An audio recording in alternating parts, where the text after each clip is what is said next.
Sunu Bank, en partenariat avec Sud FM, vous offre le journal de l'économie. Sunu Bank, avec vous à chaque étape.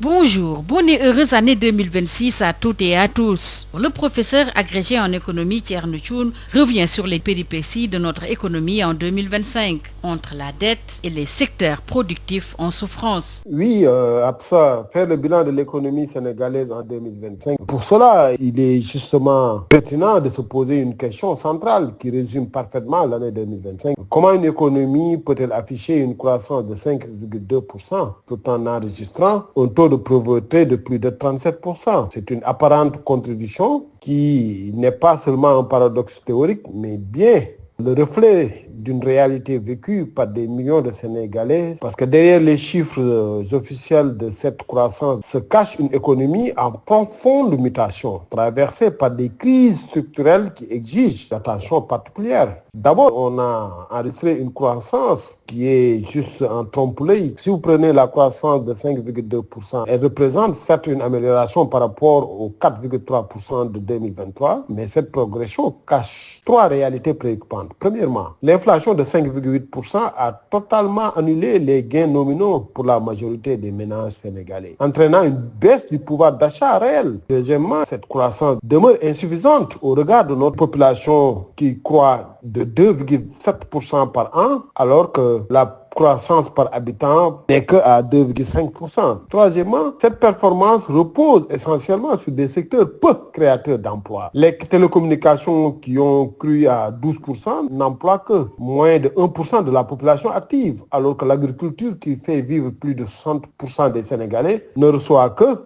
9% des investissements publics.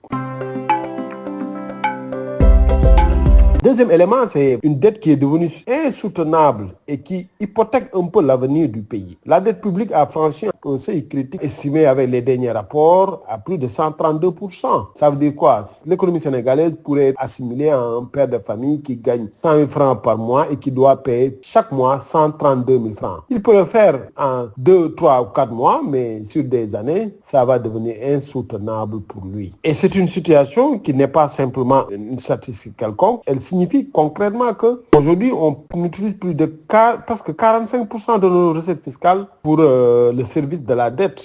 Troisième élément aussi, c'est des secteurs productifs en souffrance malgré quelques succès. Parce qu'aujourd'hui, le secteur primaire a progressé, c'est vrai, grâce à une excellente campagne arachidière qui a produit 1,8 million de tonnes. Cette performance remarquable ne doit pas occulter également les difficultés structurelles de notre tissu productif. Le secteur secondaire qui devrait être le moteur de notre industrialisation stagne.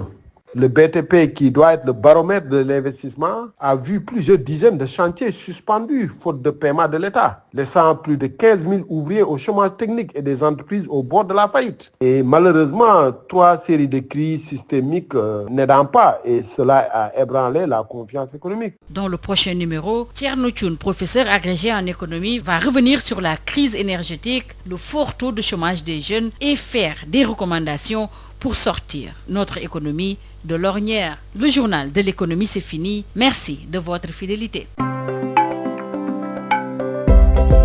Sunu Bank, en partenariat avec Sud FM, vous a offert le journal de l'économie. Sunu Bank, avec vous à chaque étape.